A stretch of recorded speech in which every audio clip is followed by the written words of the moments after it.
Ya, la pregunta ahí del auditor o el comentario tenía que ver con lo que se espera que ocurra en el caso Monsalve, en la investigación que tiene que ver con ese presunto mal uso de gastos reservados.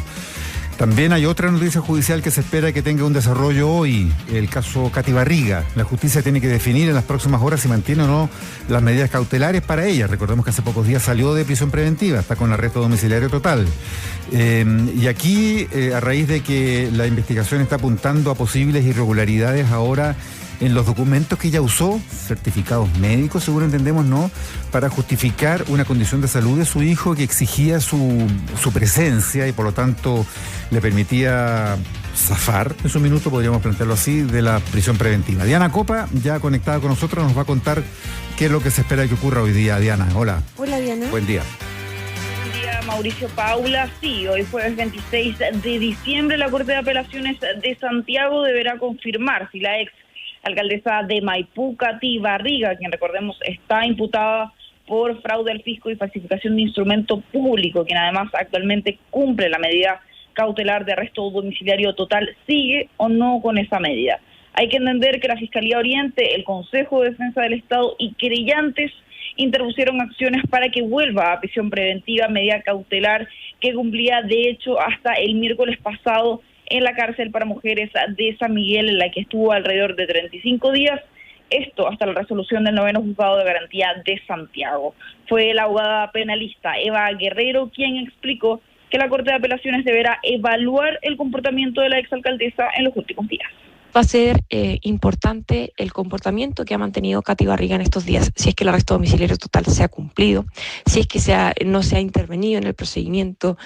Va a ser un antecedente que la Corte puede determinar efectivamente como importante para efectos de confirmar la resolución y mantener a Katy Barriga en arresto domiciliario total.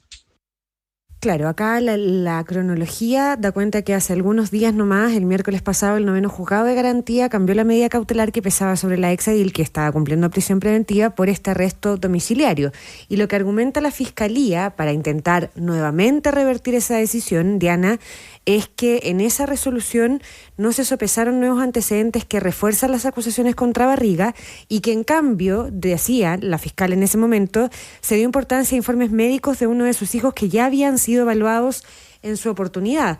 Y ahí en los últimos días también ha habido algunos nuevos antecedentes con un audio que reveló Canal 3 incluso, en el que ella da expresas instrucciones de que en ese certificado, a propósito de la condición de salud de su hijo, no dijera o la mamá o el papá, sino entre otras cosas dijera el papá y la mamá, lo que le permitía mantener una condición de vínculo que podría evitar que siguiera presa, digamos, ¿no?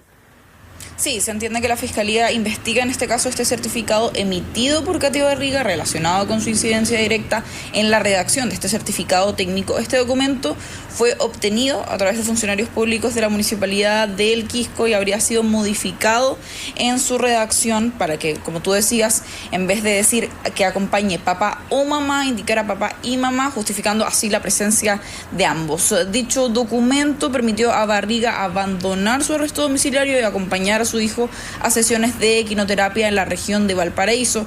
Este antecedente es una de las razones que podría considerar la Corte de Apelaciones al dictar o ratificar una medida cautelar.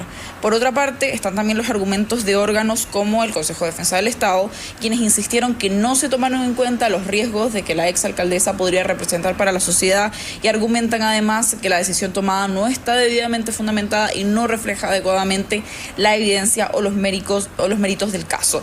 Fue de hecho el exfiscal Pedro Ortustegui quien de todas maneras insistió que lo más probable es que la exalcaldesa se mantenga con la medida cautelar de arresto domiciliario, entendiendo que los hechos no han cambiado para volver a considerar un peligro para la sociedad y que se justifique finalmente la prisión preventiva. El hecho que en menos de 40 días este supuesto peligro para la seguridad de la sociedad se fume, no exista, y se transforme en una necesidad de cautela menor, solo me lleva a pensar que fue mal ponderada la medida cautelar. Por lo tanto, habiendo mutado a una menos gravosa, que el arresto domiciliario, en las próximas revisiones, salvo antecedentes muy graves, debiera mantenerse. Bueno, considerar además lo que ha dicho la exalcaldesa Katy Barriga en los últimos días, quien de hecho al salir de la cárcel, recordemos, calificó esto como una persecución política e incluso habló del actual alcalde de Maipú, Tomás Bodanovich, como un persecutor. Son algunos parlamentarios los que indican que este caso se ha mediatizado incluso más de lo necesario, por lo que la ciudadanía incluso espera respuestas. Es lo que explica por un lado el diputado del Partido Comunista Luis Cuello y por otro el diputado del Distrito 8, precisamente que comprende a la comuna de Maipú, integrante del Partido Republicano, Agustín Romero, explicó que hay que esperar la respuesta de la justicia. Es importante que se dé también una señal a la ciudadanía desde el punto de vista que acá existe igualdad ante la ley y que se tiene en consideración la gravedad de los hechos y de la defraudación que se le imputa a la exalcaldesa. Esta causa se ha mediatizado más allá de lo razonable. Nosotros debemos esperar, especialmente cuando se trata de la utilización de recursos públicos y cuando está comprometida la fe pública, es que dejemos que los tribunales actúen, porque en definitiva lo peor que podemos hacer nosotros los políticos es finalmente tener algún tipo de especulación respecto a estos temas. Yo en esto descanso en la justicia. Bueno, Paula, Mauricio, será hoy cuando se evalúen las medidas cautelares, entendiendo además que existe un nuevo antecedente en la investigación, un presunto audio en el que se escucharía a la exalcaldesa de Maipú dar instrucciones sobre cómo emitir el certificado. El proceso hoy implica que la Corte de Apelaciones revisará la resolución de medidas cautelares emitida por el 9º Juzgado de Garantía. Esto servirá para decidir si se mantiene el arresto domiciliario total o si se modifica optando por una medida cautelar más gravosa, como lo es la prisión preventiva. Muy bien, Diana Copa, muchas gracias. Quedamos atentos Diana. a lo que ocurre en ese caso también hoy día jueves. Buen día. Buen día.